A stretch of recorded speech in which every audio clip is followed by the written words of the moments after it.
I just think sometimes we dream way too small. And I think so often we limit things due to geography, where we are, smaller area, little community. But the reality is God can do God-sized things no matter where you are. Hey, everybody. Thanks for joining us. Thanks for coming back. This is the Rural Renewal Podcast. This is season 3. And if you haven't heard from us in a while, that's because we haven't been around in a while. But just by way of reminding you who we are before we get started too much, Kathleen, who are you? My name is Kathleen Blackie, and I am a rural church pastor alongside you, my husband, in southern Vermont. We have been here for 15 years as of last month. Super excited about that. We love our church. We love our community. And we have no desire to go anywhere else. But on top of that, I have a couple other roles. I am part-time at my church, so I can do some other things, which I love. And one of them is this podcast. So, Chris, do you want to tell us a little bit about yourself? Sure. My name's Chris Blackie, and you just heard from my wife. But yeah, we share in ministry as we co-pastor at the church that we're in southern Vermont. But I also am involved in some other things. We've co-hosted the Rural Renewal Podcast together for a couple of years. Kathleen works for Fresh Expressions and some for Ascent as well. And I also am kind of on as like the helper for some of the Ascent stuff. I guess I don't know. I think we're actually technically I am a team. We are co-team leads because we like to be co. But it's good. It's good. We both share that passion, certainly for small churches, certainly for our own particular small and rural spot. But we share a passion for small and rural churches. Not necessarily. We know that there's some crossover there. Like you may be listening to this and you're like, I'm in a big rural church. That's awesome. We have no problem with big rural churches. And some smaller churches, lots of smaller churches are not in rural places, but particularly we have a kind of a passion for people doing ministry in those kinds of settings. And so we are excited to kind of share that. We want to share as we get going a little bit more here about how the podcast is going to be a part of how we're doing that, but how we're also through Ascent especially, but also through Fresh Expressions to some extent as well, going to be working on trying to find other ways to really support you in the ministry that you're called to, whether you're a pastor or a lay leader, whatever God's calling you to do. If it's in a smaller church or if it's in a rural place, we hope that the podcast, but also other things that we're going to talk about here, will really be a blessing to your ministry, help enhance the ways that God has called you to, the ways that God has called you to live out your life and live out the ministry He's calling you to. So we just want to see small churches and rural churches flourishing, and making disciples and all that kind of stuff. Absolutely. And if you are just joining us for season 3, we'll give you sort of the history, a quick history of how we came to existence. Season 1 really came out of Fresh Expressions, decided to do a Rural Renewal Summit. It was online 2 years ago. And Chris and I started this podcast as part of that summit. And so one thing that I love about Fresh Expressions and Ascent is that the rural church and the small church is important to them. And so that's one thing that I love about both organizations. So we did the Rural Renewal Summit, and then it went well. So they decided to do a season 2. And season 2 was really a continuation of season 1. We talk about things like Fresh Expressions, but we also talk about rural church ministry and some of the uniqueness of doing rural church ministry. And Chris, do you want to talk a little bit about going forward? Yeah. So year 2, the other thing that we talked that sort of was somewhat of the impetus of what we're doing. Fresh Expressions did a small church week last year, which was like a whole week of like webinar style trainings and interactions. I think it was in February last year, wasn't it? Maybe late January, early February. I think it was late January, early February. Yeah. So we did that. And the podcast, we talked about that some on the podcast last year. And I think out of both of those experiences, and also recognizing that rural churches and small churches are an important part of what's going on in the church in North America, Ascent got excited about wanting to make that one of their initiatives. Ascent has its 5 initiatives currently. They might actually have more now. I'm not sure. There was 5 at one point. And so Kathleen and I were kind of approached and are excited to participate in that. And what we're now calling the Mustard Seed Initiative, which is which is kind of the bigger picture idea, not so much about having the podcast kind of promote a rural renewal week or even a small church week, but that the Mustard Seed Initiative is going to try to bring together some resources and some ideas to really support people in the long term in ways who find themselves in rural and small churches. So that's kind of where things are headed. We're going to talk about that kind of stuff this year. We're going to talk a little bit about some Mustard Seed Initiative ideas.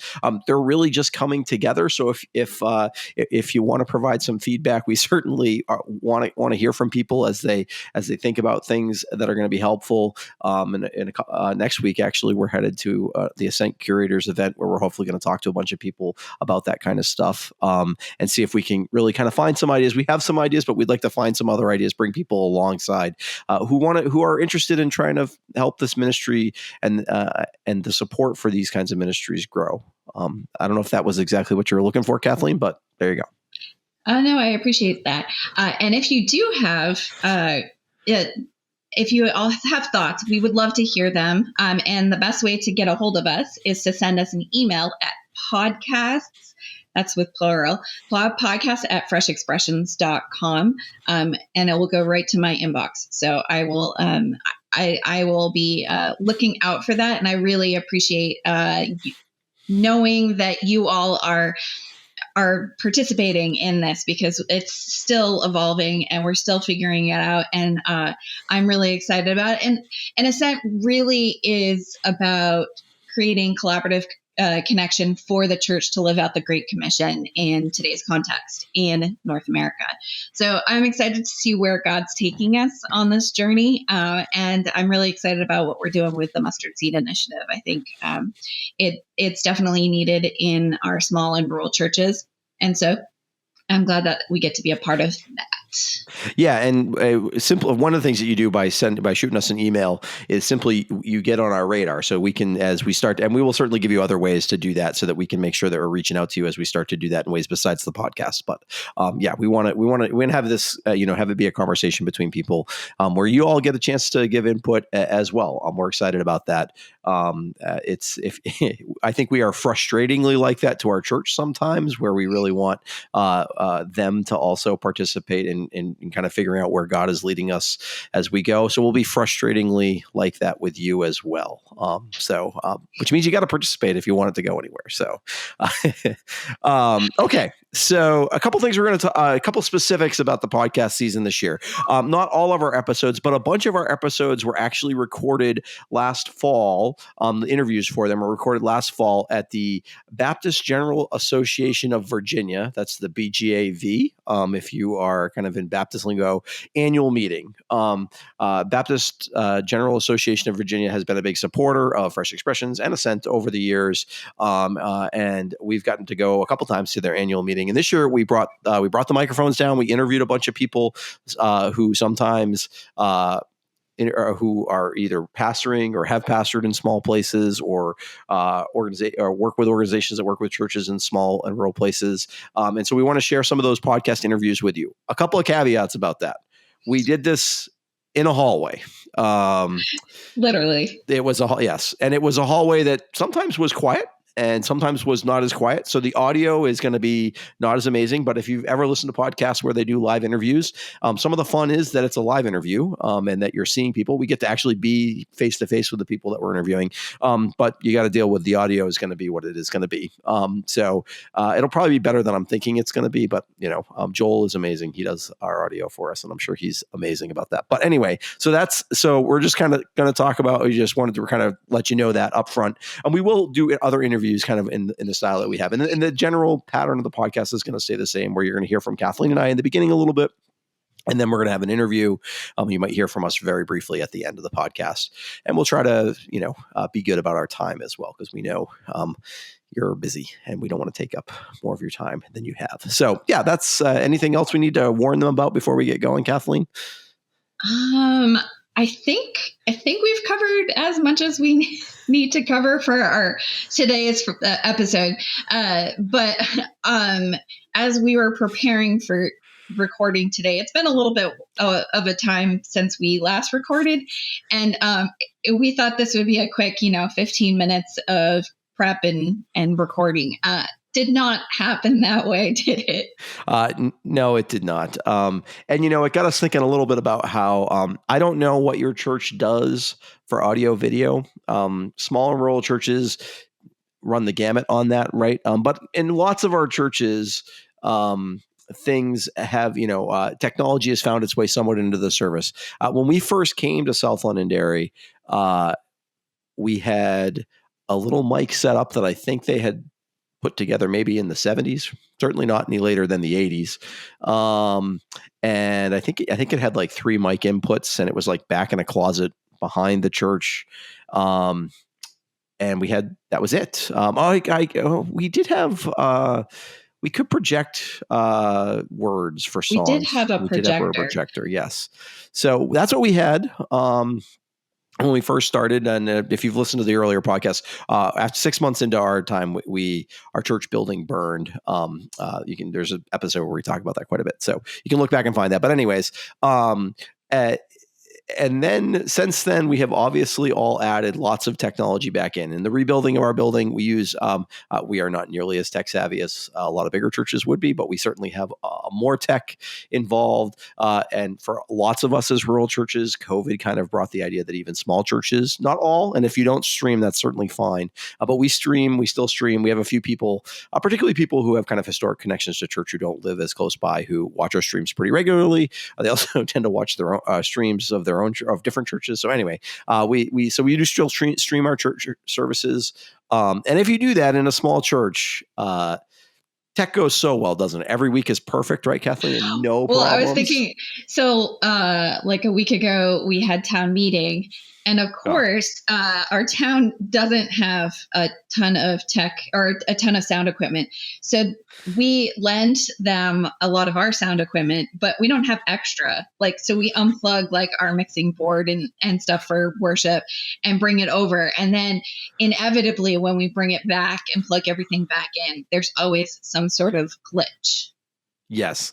And we actually have someone at our church who does sound stuff semi-professionally and knows a lot about sound stuff, who runs our mixing board. John is great. We really appreciate him. So, but even then, for town meeting, I'm the one who usually does the unplugging and the plugging back in. So I inevitably put a plug. He tells me where I should plug things in, and then I proceed to plug them into the wrong spot because, why not? So yeah. And then, I would say at least every other month, so every 6 weeks or so, worship starts and the streaming setup is a little funky. And so I'm wandering back as we start the service to talk to one of our couple people who run the computer in the back to be like, oh, maybe this is what it is. And we've had all sorts of times with that. There's been whole services we did where the mic input into the computer just wasn't set correctly. So you can watch the service, but you can't hear it. Yeah, there's been all sorts of things over the years. Our people are wonderful about just kind of waiting for a minute while we try to figure out sound. And these are just some of the kinds of things that happen when you want to use, I think, what we try to think about with this is, we are trying to use the kind of technological advances and advantages that come with living in the 21st century, but not be completely dictated by them, I guess is, and to recognize sometimes it falls apart, right? I love in some ways that, in a lot of smaller churches, rural churches, right? A lot of them, some are still singing from hymn books, but a lot of them are singing from overheads, but they have hymn books. Now, we do not have any hymn books because after the fire, it didn't really make sense to purchase new hymn books. So we only sing from an overhead. Even when we sing hymns, but it has meant if that fails, we have to sing the first verse to like it's basically we're singing Amazing Grace. We're singing the first verse to Amazing Grace as like our options, or we get to listen to our pianist play and sing because we just don't have backups for that. If it happens during the service, like we could print things out, but we don't usually do that. So yeah. And I think that, we visited a bigger church. We were on vacation, and they have someone who's like mixes the sound for their online service separate from the person who does it for the service. And I think that's beautiful. And I think that's great that they have the resources to do that. But I don't think that every church needs to do that. I think that we can, people who watch our service get a feel for who we are as a church. I mean, we're not a perfect group of people. We're just trying to follow Jesus together. Even if the audio video went perfect, we would not be a perfect group of people. That is true. You're right. But I think that it gives them a flavor of who we are. And I think whatever we do, we want it to reflect who we are as a group of followers, just trying to live out the Great Commission in our local context. And so we own the fact that we're not polished. I think that's actually a better word for it. We're not polished in our worship style. And some churches are, and that's great. But that's just not who we are. And if you're a small church and you're able to be polished, that's awesome. So part of that is like, if God didn't call us to a bigger setting, but if he had, we would still not be polished because the two of us are just not that polished. You're listening to the podcast, you're well aware. One other thing I would like to, one thing I found amusing that I found about the online streaming thing recently is particularly our music is just not mixed that well when you talked about the music thing. So, when I know at least one family who when they do watch our podcasts and they mute the sound. Worship. Yeah, it's not a podcast, it's a worship. When they stream our worship service, they mute the sound. And I try not to take that too personally since often I am not all we have another person who plays the piano and sings a lot, but I am when we have guitar music, not always me, but it's often me. So hard to blame them that they want to mute and that they can just kind of sing along in their own way. Yeah, on their own, exactly. So, so the online experience is what it is. But it is, it is good to find ways to use some of the things that we can that help from 21st century conveniences, but not be trapped by them as well, right? Like, yeah. All right, so that's relive your own audio visual. If you've got emails about them, we'd love to hear stories of how if you need to blow off a little bit of steam and be like, hey, this crazy audio visual thing happened at church and I didn't know what to do about it, or it went crazy, or it was a beautiful moment. We'd love to hear those. Feel free to email us those stories. We love to hear them. We may try to find some ways to share some of that kind of stuff if people do respond with that. So that would be helpful. But I think at this point we should get transition into our interview. So who do we interview? Who's going to be our interview this week, Kathleen? So this is back when we were at the BGAV meeting. We talked with Alan Jesse and Tim Brown from Highlands Fellowship. It's in southwestern Virginia. And if you've been listening to the podcast for a while, you'll remember we interviewed Alan Jesse in the first season. But we thought we would bring them on. Alan Jesse has transitioned his role since we last talked to him, and he's actually the pastor of regional and global networks for the church. And then Tim Brown is now the lead pastor of the church.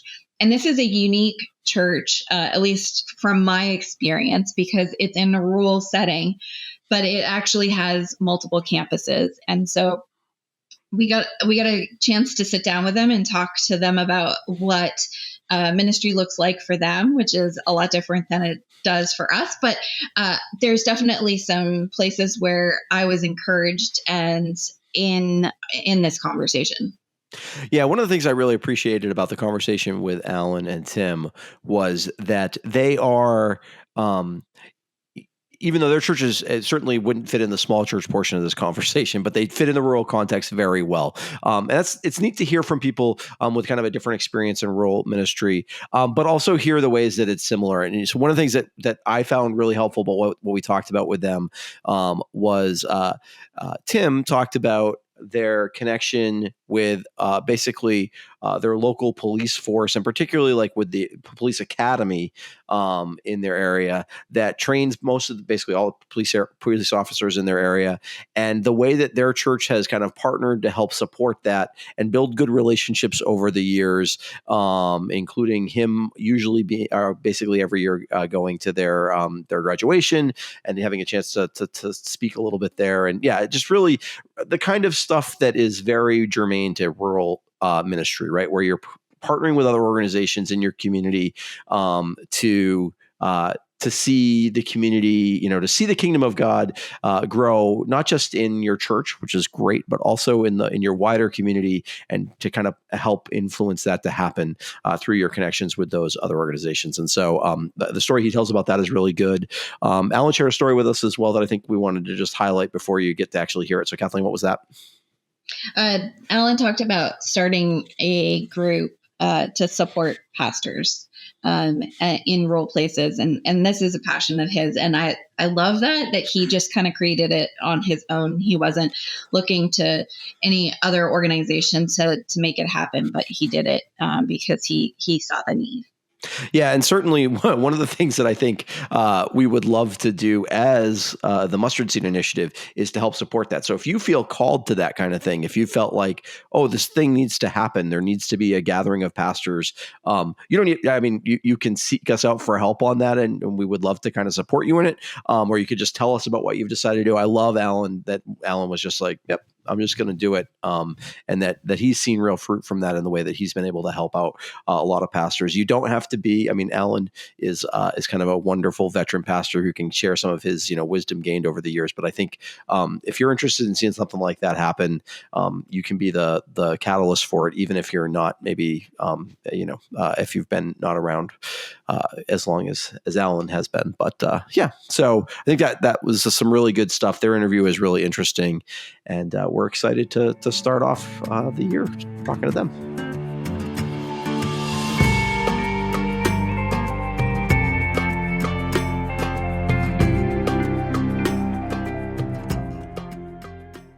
All right, so we're back at the BGAV annual gathering, and with us now we have Tim Brown and Alan Jesse, and they pastor. Well, we have interviewed Alan a couple of years ago on the podcast. Who at the time you were pastoring, your lead pastor at a church in southwestern Virginia. I'm from Vermont, so my geography of southwestern Virginia is pretty limited. But I hear now you've got a new boss, and you didn't want to have a podcast without him, so you brought him along. That's true. That's very true. So back right after the Sunday after Easter, we passed the baton, and Pastor Tim Brown became the lead pastor, a unanimous vote from the church membership. And I didn't realize how bad they needed to get rid of me. The church has done so great, and we have about 400 new people who are coming, and it's just such a neat thing to see how the Lord's blessed that transition. I'm excited for the future. What are you doing now that you are not the lead pastor? Yep. So what I am doing now is really what I feel like, even though I've been a local pastor for 40 years, I really sensed a couple of years ago that the Lord was sharing with me, it's time to let go of that. And your fourth quarter now, I want you to take our global network and our regional networks. I've been sort of gathering rural church pastors together, and we have, I don't know how many in that group. There's probably 30, maybe around 30 that we get together with quite regularly. And just as long as I've been doing it, sort of try to help coach, be a safe voice, maybe a voice of wisdom or insight, encouragement, and let these guys sort of tell me what's working in their church, what they're struggling with, and then can we be a help or an encouragement to them along the way. And that's really great. And then the whole time I've been at Highlands, one of the things that the Lord really spoke to me about was these movemental opportunities around the world with some of our international partners that we've had at Highlands, and we've trained them over the years, and they're just doing amazing work. So I felt like when my health was still okay, I could still travel some, that we would go and we would sort of focus on those two areas. And it worked out really well. That's sort of unusual for the old guy to stay when a new guy comes, but the church was gracious. They gave me around 6 months off. So I spent some time with family and traveled some and almost like a sabbatical. And then re-engaged here a couple of months ago and been going strong since. And somebody asked me, well, what's it like? And I said, well, when I was lead pastor, I got a day off. Now I never get a day off. But it's great. It's really a neat thing. Oh, that's neat. That's neat. And so, Tim, why don't you share a little bit about your church for us? I think one of the things that's kind of neat about what you all do is, often when we think about rural churches, we often think of kind of smaller churches, and they do amazing things. It's great, but you guys are a little bit bigger than kind of your average, at least small rural church, certainly. And let's share a little bit about kind of the unique kind of ministry that God has kind of brought together for you. Yeah, so Highlands is a little bit different than most rural churches. It's different from the churches that I've been part of growing up, although I'm from the area that Highlands is part of, Southwest Virginia. That's where I grew up. I was born and raised. I love the area. I love the culture. And so it is a little bit different because we do serve a couple thousand people in 4 different locations. And so I think thinking outside the box is pretty important for this. We try to really connect in the communities that we have campuses with local schools, with a lot of DSS foster care ministry, and then with our first responders. We found those 3 areas to be very important for us when we connect on a local level. Of course, we really want to pour into the next generation. We've got quite a few kids in our areas, and we want to reach these kids. We want to see the family be restored. And so we really want to address those issues in our communities. And then, of course, for a rural church, we're able to do a lot globally. I think as far as the global things that Alan's talked about, we've been able to train, I think, around 412 pastor leaders in 109 different countries. And it just blows my mind because I've only been there a few months, and to think about what I get to be part of, it's really special. And it's an amazing place. And God has blessed us with some very influential people and people who have big dreams. And I just think sometimes we dream way too small. And so if we could dream a little bit more and really think about what God would like for us to do, because we serve a big God. And I think so often we limit things due to geography, where we are, smaller area, little community. But the reality is God can do God-sized things no matter where you are. And so it is a special place to be. It is unique, and we're thankful that we get to be part of what God's doing. Yeah, it was one of the things that kind of brought us into ministry was a church that wasn't real big, but that dreamed really big. As people who had grown up in small churches, that were wonderful places really to grow up in the faith, that did an amazing job of being the kind of loving community and supportive community you would want around a kiddo growing up. At least that's certainly for me. But one of the things I think that was a struggle for them was their dreaming. Actually, they actually have since since I left, apparently, I grew up and moved away. They dream pretty big now. But I would say being exposed to a church where the dreams were big, even though it was still there is a power in seeing, God has a big vision for the world, and that He can really, and that even if you are in a smaller place, or if your location geographically smaller, or even if your church is smaller, God has big. Don't limit the dreams. And I think that's helpful advice. It really is part of how we ended up in ministry. I don't think we would have otherwise. So yeah. Sorry, I'm interrupting you. Recently, you had some flooding in your community. So can you talk a little bit about what that's been like and how you've been involved with relief and recovery? Sure. We have been fortunate in our area since I've been in that area almost 40 years. We've had a couple of floods, but we haven't had anything that right in the church where I served that was in our back door like we have now. So there's a area in Washington County. It's called Trail Town, USA. It's called Damascus, Virginia. And the Appalachian Trail runs through it, and the Creeper Trail. There's several different bike trails. It's really a neat community. And when Helene came through, they just were devastated. They've lost about 40 homes, and people are, shocked. And so one of the neat things that happened almost immediately is I wasn't working with disaster relief because I've been a pastor the whole time, and we got a call that Virginia Baptist, or are on their way. And so they came and they got with Pastor Tim, and we were able to house the residents in those first few days that lost their homes. We became one of our campuses is a Red Cross shelter because it has a generator and showers and facilities. And then the BJV brought a feeding kitchen, shower trailers, and all the things to begin to help these folks right from day one. And we housed the workers that came in one of our locations. And then we eventually were able, once, they sort of got the road opened back up to go into Damascus and set up the Impact Missions sort of headquarters there at the local church. And it's been so neat to see these folks from all over the state, really from everywhere, come and, give of their time, put on the muck out suits, go in and get this mud and junk out. And now we're sort of through that phase and we're into the rebuilding phase. So we're doing repair and rebuild. And we're working also with the Mennonites, MDS, Mennonite Disaster Services, and the Amish, and they're going to come and help us rebuild from ground up. So it's pretty neat to see how a community takes a tragedy and how God and his sovereignty can actually make that community stronger and better because of people coming together and letting go of their differences and just joining forces. And it's been humbling, to see that happen. We our community has had flooding, and not to the extent that yours has, but we've seen that there's it opens a lot of doors that would have never been opened before. And so I think it's important to take those opportunities when they come. Tim, you had mentioned that you do some ministry with first responders. Can you tell us a little bit about that?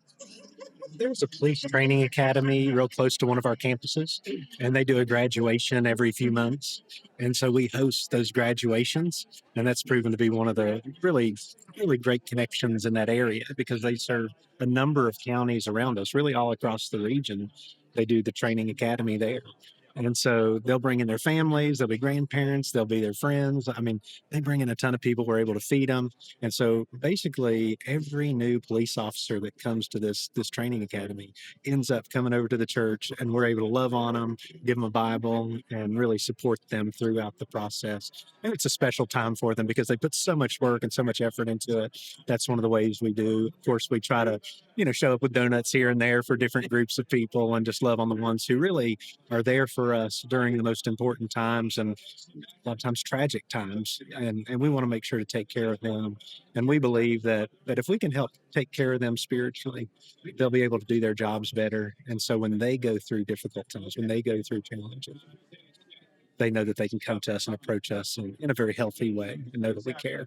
Yeah, one of the things helped me, I try to make all those graduations. I've never been a very good driver, and I've been pulled over twice now, and they have remembered the graduation. And they said, you talked to us about grace. We're going to give you a little grace. And I'm like, yes, yay, God, it's pretty cool. It's never a bad thing to make friends with your That's true. You talk about the disaster response, and I haven't been there too long, just a few months. And so there's not a whole lot of people that I know. I mean, the place where I came from, if you would have called and said, hey, who do we need to get in touch with in order to take care of this issue or that issue, I would have known those people. But coming into a new community, those are not people that I know yet. And so I've gotten to be at the table with some of the people who are helping out with all the disaster response, the people who are working in the county, in the communities. And so I've gotten to learn them and know them a little bit more. It's just been a really special way to get to know people as well as we together help the community. Yeah, and I think those kind of opportunities when there's often responses from lots of different organizational levels, from secular and church resources coming to kind of together to do a bunch of stuff. It gives you a chance to get to know people that it might take years to get to know. Who are good to know because they have some resources you sometimes can point people in the direction of, and vice versa. They know you're a place where when somebody's dealing with something that they're that their area doesn't have, they can reach out to you, and that I think that's something that in rural communities is so important, is to kind of the church be integrated into the lifeblood of the community. I mean, that's true anywhere, certainly, but in a rural community, I think so often it is it's not a default. You still have to work at it. You do have to work at it, but it's a little work will go a long ways in those directions. And so I think that's, it's just so important to find those ways in which we can, find the people who are there, who are trying to help, and to be the kind of spiritual resource they need. And yeah, I love that. I think being open to what's needed in the community. Like, we were able to have a group come. It was an agricultural event, so a lot of these homes were washed away in the community. But then there was some issues that took place on farms, whether they lost fence or hay. They lost their hay. There was one farm that lost over 300 round bales of hay. And you can imagine, how devastating that is to a farmer who needs to feed their cattle.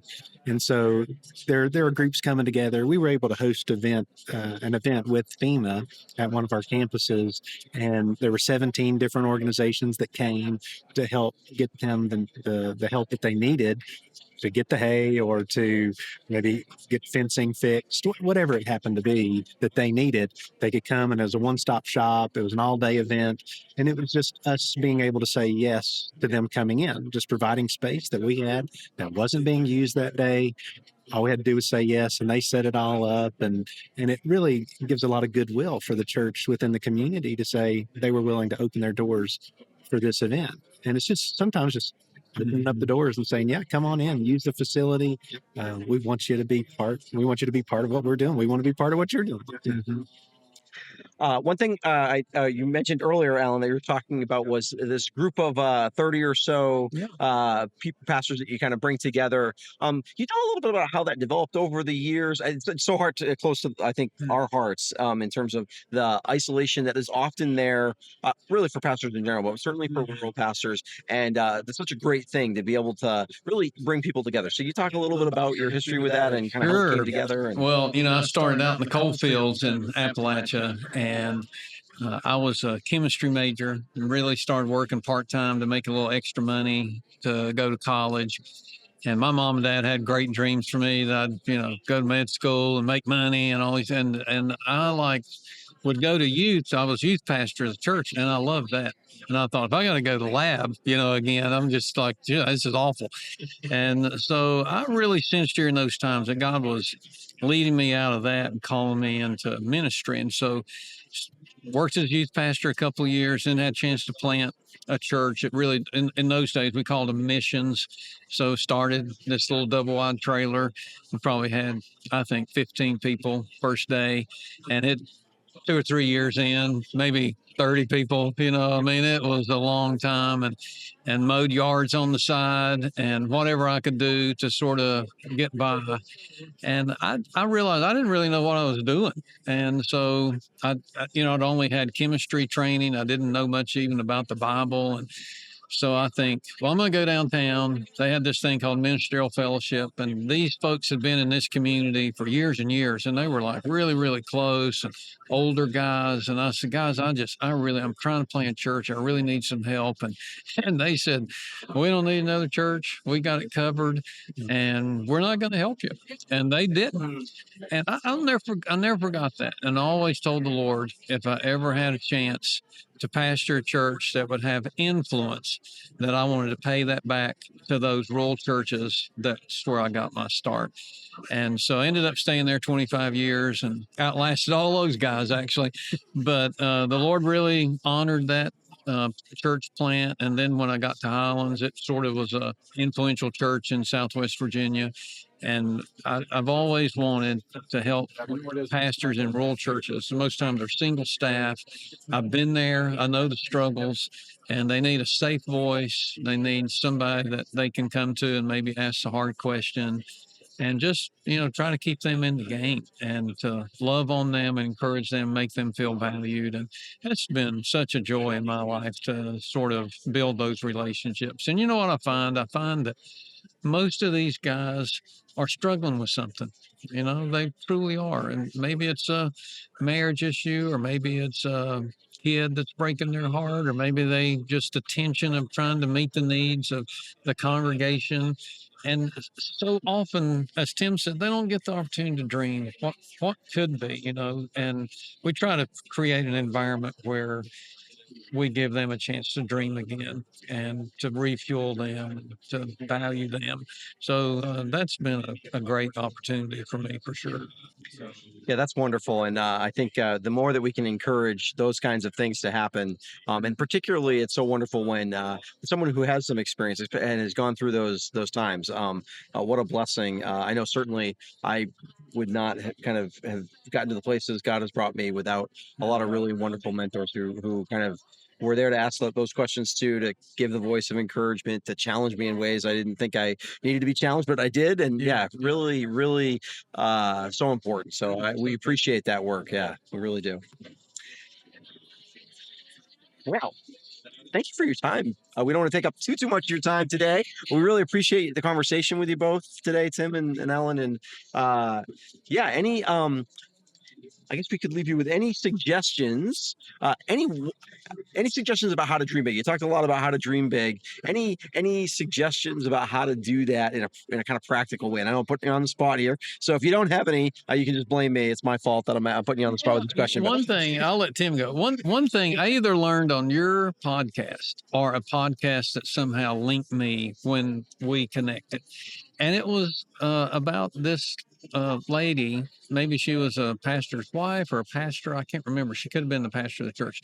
But she had a small rural church, and she just started making homemade bread and taking. Was it you? Okay. All right. I was thinking it was you. Oh, she's and a pastor's wife. And so my mom is 90 years old, and I heard that. And she was a member at Pastor Tim's church before he came to Highlands.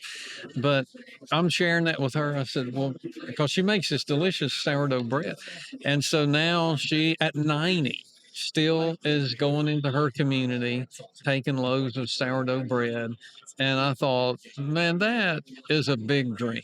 I mean, truly it is. And it makes her feel at 90 that she still has significance and value. And, everybody wants to see her come bring that bread, Nobody's sad when you get bread. I would like to have a loaf of bread, if Mom, if you're listening, but I don't ever get it. So anyway, I thought that was something I gained from that experience and shared with her. And she's paid that forward. Absolutely. I would say with dreaming big, all the big dreams seem to start small. And so I think so often we think it can happen just immediately. And maybe you've heard the saying that, you overestimate what you can do in a year, but you underestimate what you can do in 10 years. And I think that's so true. I think just taking the steps, continually moving forward. I think what happens a lot of times in our lives is that it happens a lot in rural areas where we feel like we just can't get over a certain hump. Whatever it happens to be, we just can't get over it. And so we just stop at a certain point. We get there and we just stop and we say, we can't get any further. I think we settle.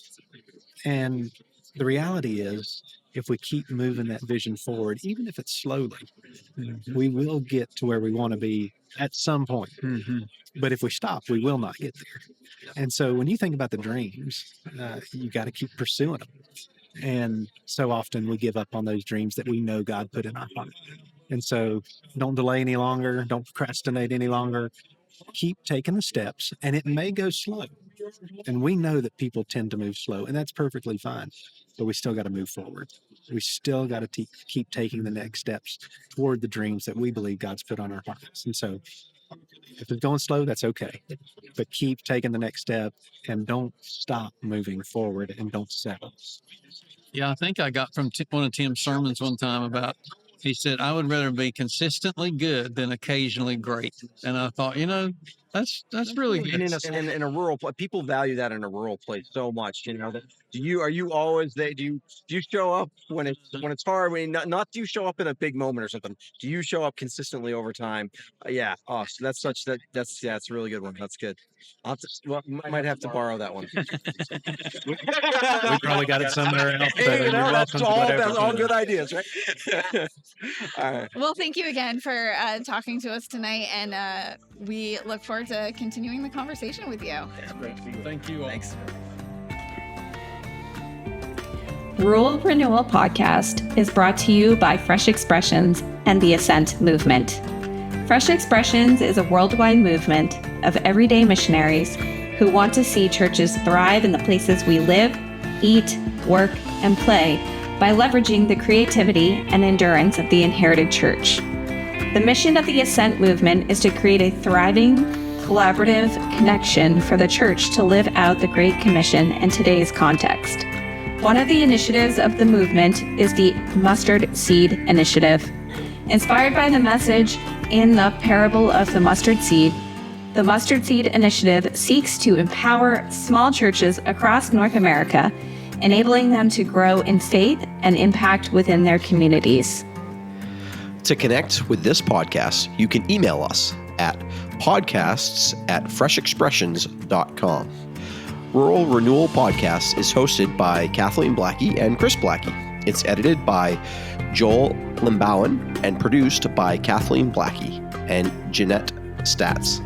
Our Senior Director is Shannon Kaiser. A special thank you to Brad and Joni Perry of Alabaster Grace for the use of their music for our podcast. If you have learned something or been encouraged by this podcast, please help us spread the word. You can give us a review on Apple Music or Spotify and share this episode on social media. Hear these words from Psalm 67 as we close out the podcast.